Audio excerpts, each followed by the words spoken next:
Assalamualaikum warahmatullahi wabarakatuh. Kembali lagi di podcast Maga Talk, United to Get to Know. Pada kesempatan kali ini kita ditemenin sama salah satu narasumber yang unik nih, dari SMK Negeri 7 Semarang atau sering dikenal dengan STEMBA. Mungkin boleh perkenalan dulu ya. Oke, terima kasih ya sudah mengundang saya di sini gitu. Pada kesempatan kali ini izinkan saya untuk berkenalan. Nama saya Arifan Suartono. Bisa dipanggil Niko, bisa dipanggil Denaya, terserah kalian nyamannya gimana. Terus pada saat ini saya menjabat sebagai ketua umum di SMK Negeri 7 Semarang. Udah, jadi itu saja kalau perkenalan singkat ya. Oh iya. Mungkin kabarnya gimana sekarang nih? Kabar sekarang untungnya belum kena COVID karena belum di swab test juga. Jadi nggak tahu nih positif negatif. Tapi kalau sekarang sehat banget. Alhamdulillah. Lebih sehat daripada sebelumnya justru. Kalau masnya sendiri gimana? Alhamdulillah baik. Ya. Oh, belum kenalan loh. Oh iya. Namanya siapa? Kalau kalian viewers lihat podcast sebelumnya, namaku Yudi sebagai host di sini.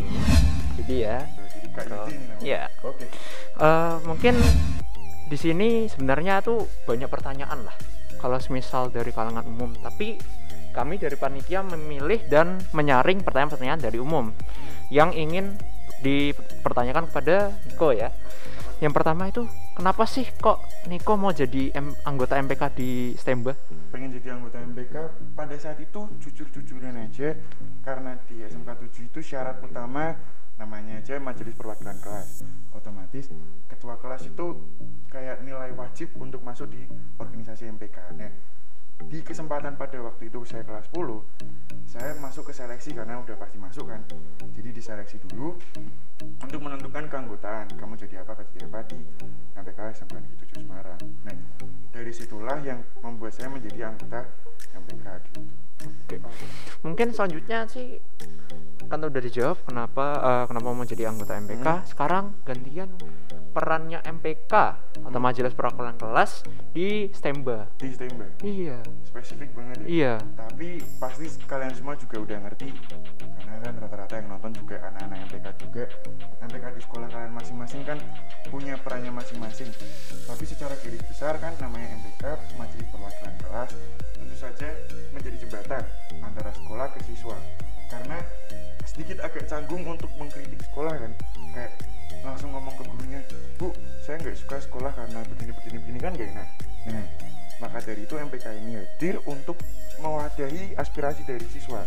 Kadang, oh Bu, Pak, sekolah butuhnya ini gitu. Kan kalau ke MPK enaknya, Mas, saya punya aspirasi ini, seperti kayak toilet, perlu ditambah dan kawan-kawan. Itu yang membuat MPK menjadi lebih bermakna gitu. Terus yang kedua juga, namanya juga MPK pasti mengawasi OSIS, kerjanya mengawasi OSIS. Jadi OSIS melapor ke MPK nanti sesuai sesuai sistemnya yang terjadi di situ. Jadi seperti itu secara garis besar. Oh iya. Jadi setelah ini juga ada pertanyaan-pertanyaan dari komunitas maupun dari MPK atau maupun di luar MPK, yaitu forum aspirasi MPK Magapas yang dilaksanakan pada tanggal 20 sampai tanggal 25 Maret gitu. Mungkin bisa ditampilkan nanti ya editor di sini ya. Nah, oke. Ya, jadi ada banyak pertanyaan sebenarnya buat Niko. Tapi itu dari panitia hanya memilih 5 pertanyaan. Yang pertama itu seleksi pemilihan anggota MPK di STEMBA itu seperti apa? Mungkin kan tadi sudah dijelaskan dari ketua kelas, tapi mungkin spesifiknya lagi mungkin dijelaskan. Untuk sekarang ya, setelah masa pandemi itu terjadi perubahan koordinator. Jadi guru yang memegang MPK itu berubah. Jadi yang tadinya guru A menjadi guru B. Nah, tentu sistemnya berubah lagi, jadi ada seleksi lama dan seleksi baru. Yang ditanyain mau mana dulu nih, baru atau yang lama? Mungkin boleh dijelaskan dua-duanya. Oh, dua-duanya. Yeah. Yang baru dulu ya? Oke. Untuk yang baru yang paling terjadi, yang terakhir kan kelas 10 masuk. Nah, itu kan udah ada seleksinya tuh harusnya tuh. Nah, karena koordinatornya ganti, sistemnya udah baru lagi nih. Jadi di STEMBA itu ada 17 kelas. 17 kelas itu terdiri dari 8 jurusan yang berbeda. Masing-masing jurusan punya 2 indeks. Jadi 2 kelas A dan B, termasuk 1 dan 2. Nah, ada satu jurusan yang punya 3 kelas. Jadi makanya 17. Thank you. situ diambil hanya ketua kelasnya saja. Jadi bagi siapapun yang bukan ketua kelas tidak bisa masuk ke MPK. Begitu juga yang ketua kelas tidak bisa menolak untuk menjadi MPK. Gitu, karena udah pasti mutlak.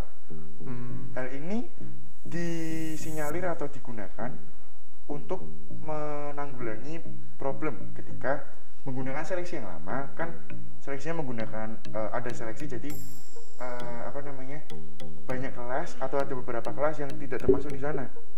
Kenapa? Nah, karena kan seleksi kan diambil yang terbaik pasti ya. Oh iya. Nah, kadang ada kelas yang nggak ngajuin calonnya atau ada ketua kelas yang nggak niat, otomatis kan nggak bisa masuk di MPK nih. Oh iya. Maka dari itu ada kelas yang nggak terwakili. Jadi dari guru mengomongkan saja, udah ketua kelas saja, mau nggak mau. Itu secara yang baru ya. Untuk yang lama, nah yang lama ini agak lebih complicated nih. Jadi nggak cuma ketua kelas, untuk prosesi awal tuh ada yang namanya open recruitment. Nah, jadi di semuanya itu boleh masuk tuh. Jadi dikasih selebaran, ketua kelasnya udah wajib ngisi kan, ya pasti masuk seleksi. Yang anggota-anggota yang lain di kelas boleh ikut juga. Nah, jadi didata aja, yang mau daftar siapa, nanti dikasih, misal ada 5 anak ya dikasih 5 lembar.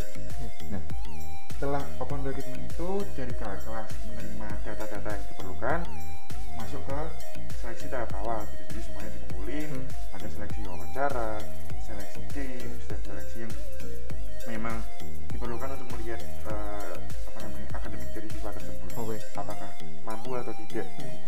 Nah, dari sana dari tahap yang kedua ini langsung diambil kesimpulan pada hari minggu ketiga kalau nggak salah.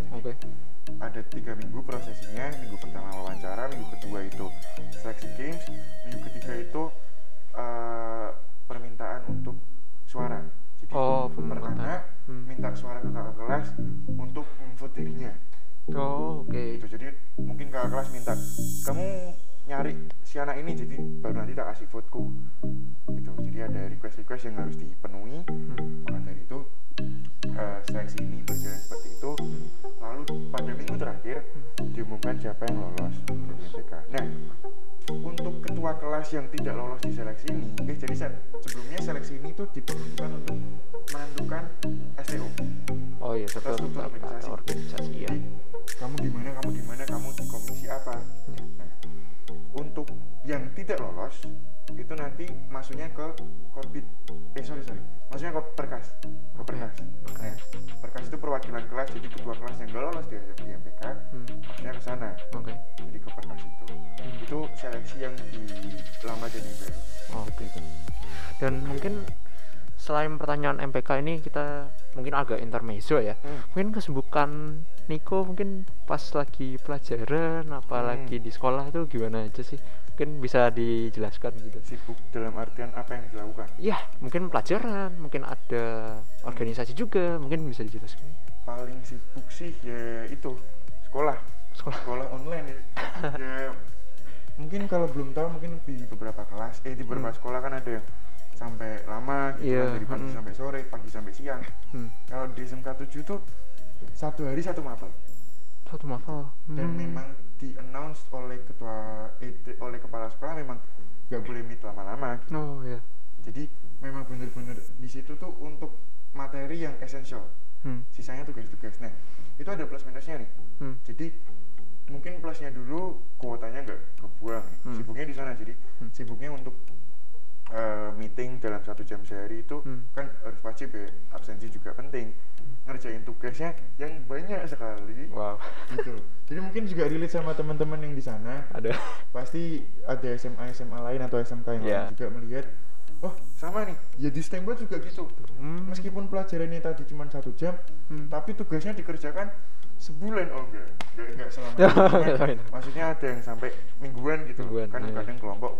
Kadang tuh gurunya tuh malah karena mungkin pikirnya di rumah, nggak ngapa-ngapain, dikasih tugas banyak banget. Gitu. Jadi sibuknya sekolah.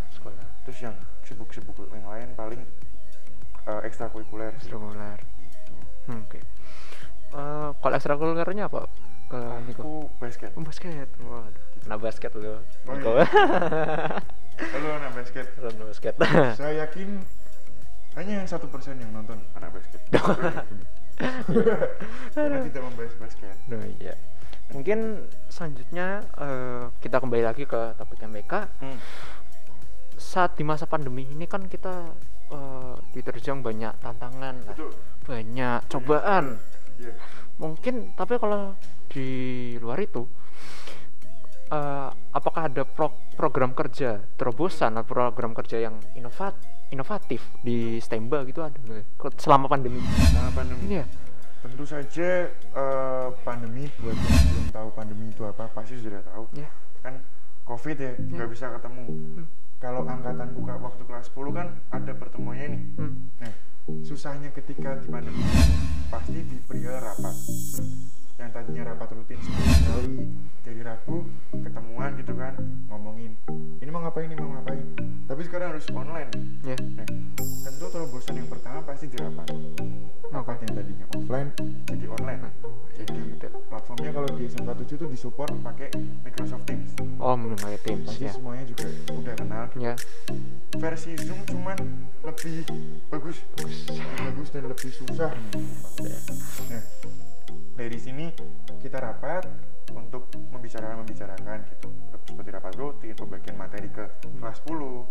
Karena kan ada anggota kelas 10 yang nggak mudah sama sekali MTK, itu juga sebuah masalah juga, sebuah problem juga yang ya. perlu diperbaiki. Nah, untuk proker apa yang sudah dikerjakan, jadi di Januari kemarin itu kami sudah berpikir, kan di SMK 7 itu ada namanya Fokus. Oh ya. Forum siswa gitu. Jadi acara ini tuh acara tahunan, ketua kelas dikumpulin untuk menyampaikan aspirasi dari teman-temannya. Gak cuma ketua kelas tapi ada ketua ekstrakurikuler. Oke. Nah, karena acara ini tahunan, otomatis kan ketemunya cuman ya paling setahun sekali itu doang. Cuman nyampein pendapat di situ. Padahal kan mungkin di bulan-bulan yang lain ada yang urgent banget, perlu disampaikan sekolah kan nggak bisa. Nah, apalagi pandemi, kami mulai resah untuk memikirkan kalau ekstra itu butuh apa, gimana gitu. Nah, kami membuat sebuah wadah, sesimpel grup WhatsApp sih ya, simpel grup WhatsApp untuk memasukkan si ketua-ketua itu tadi, ketua organisasi yang lain kayak Paskib, Pramuka, terus ekstrakurikuler yang lain, contoh olahraga dan kesenian. Nah, dikumpulkan di grup itu untuk membicarakan. Jadi setiap Sabtu sih, setiap Sabtu itu mereka mengirimkan aspirasi yang mereka inginkan gitu. Oh, yang contoh yang Estin. Kalau yang belum tahu Estin di SMK 7 itu sebuah dance tari, bukan cheerleader ya. Jadi kayak modern dance gitu. Nah, itu di pandemi kan sebenarnya event kan nggak terlalu banyak.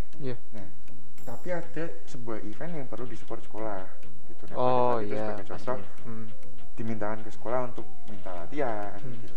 Nah, itu dari SMK 7 memprovide lah dengan cara grup itu. Gitu sih. Dan ini pasti Niko menjadi ketua MPK yang sudah memimpin banyak proker ya. Tadi seperti Fokus dan apa? Fokus dan rapat rutin. Pemilos yang tahun lalu itu sudah benar-benar pure online semua.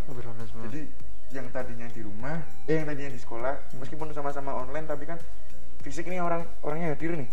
Tapi pakai laptop tinggal mencet gitu kan. Tapi kalau ini kan benar-benar pure di rumah. Yang susah memang diautentikasi kan. Jadi biar nggak double suaranya gitu. Jadi ya si pemilos ini diadakan online itu juga merupakan sebuah terobosan itu. Dan pasti kalau kita lihat viewer ini yang semisal mesti kan Niko ini keren lah jadi ketua umum MPK. Oh, keren banget. Udah ketua MPK basket. Gila. Sebenarnya dari teman-teman dan saya pribadi ya, dari aku pribadi juga mau nanyain pertanyaan ini. Tips and trick menjadi pemimpin yang baik. Wah, tips and trick menjadi pemimpin yang baik. Tentu pasti susah ya, semua butuh proses. Aku juga sendiri bilang nih kalau di sini, kalau mungkin kalian udah di posisi sekarang juga pasti kalian ngerasa ada yang belum kuat, kalian ngerasa belum menjadi pemimpin yang diinginkan. Tapi menurutku untuk sampai ke titik sekarang, aku menjalani berbagai macam proses yang mungkin kalian semua juga alami atau mungkin juga enggak gitu. Contoh tentang determinasi. Jadi proses ketika kamu dituntut untuk bertanggung jawab semaksimal mungkin. Jadi waktu itu di SMP sih lebih tepatnya, aku ikut banyak banget ekstra gitu kan, dan memang tak niatin kan. Nah dari situ aku dituntut untuk buat buat bertanggung jawab di setiap ekstra biar bisa maksimal gitu. Nah dari situ aku mendapatkan sebuah kegagalan. Jadi untuk sampai ke titik ini pun aku banyak banget gagalnya gitu.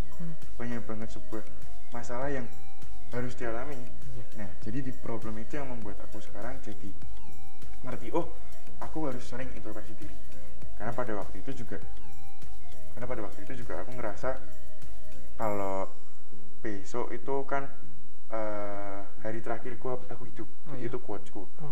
Jadi aku ngerasa besok itu hari terakhirku hidup, aku jadi habis-habisan nih. Habis-habisan sharing itu. Nah untuk di kegagalan yang aku alami ini, jadi aku menanggulangi dengan introspeksi diri. Pokoknya sering-seringlah introspeksi diri, sering-seringlah menyadari potensi kalian di mana, sehingga kalian ngerti, oh aku ini pemimpin yang baik di sini. Dan juga yang paling penting komunikasi sih. Iya, waduh, gila. Sangat saran yang sangat bagus ya dari Niko ya. Saya Niko Teguh. Mungkin dari terakhir, yang terakhir ini dari pertanyaan aku pribadi ya. Pesan kesannya buat SMK, maksudnya pesan kesan buat MPK di STEMBA. Pesan kesannya apa? Pesan kesan untuk MPK aku sendiri berarti. Pesan kesan ya diharapkan untuk MPK STEMBA pasti lebih komunikasinya lebih aktif lagi. Karena kan pandemi juga pasti ngerasa kok udah nggak sedekat dulu ya. Kok udah nggak senyaman dulu nih ngomongnya nih, karena kan online rapat kadang ada yang ditinggal tidur. Nah aku harap kalian lebih semangat lagi untuk menghadapi ini bareng-bareng. Karena baik lagi MPK itu bukan soal ketuanya siapa, MPK bukan soal yang memimpin siapa, tapi MPK soal semuanya gitu. Ibaratnya nggak ada anggota, MPK juga nggak bisa jalan gitu. Jadi yang dipererat adalah komunikasi agar kedepannya bisa lebih baik daripada sebelumnya. Itu. Saran yang sangat baik dan wah gila sih. Ini pasti bisa kayak gitu, sangat bijak sih. Dan mungkin untuk podcast Magepas untuk hari ini selesai, dan dari Niko sendiri saya mengucapkan dan teman-teman mengucapkan terima kasih udah bisa ikut podcast pada hari ini. Dan buat viewer jangan lupa buat ngefollow Instagram Magepas @magepas_official. Dan yang terakhir juga jangan lupa untuk like, comment, dan subscribe akun YouTube Magepas. Saya akhiri, jika ada kesalahan mohon maaf. Wassalamualaikum warahmatullahi wabarakatuh. Sistemnya kayak gimana tuh masuk sekolahnya? Ya nanti jadi tuh awalnya kayak diberi pembatasan untuk kelas yang masuk tuh cuma ada 3 kelas mungkin ya. Diambil yang kelas unggulan-unggulan. Kan kita namanya juga uji coba ya. Terus nanti awalnya juga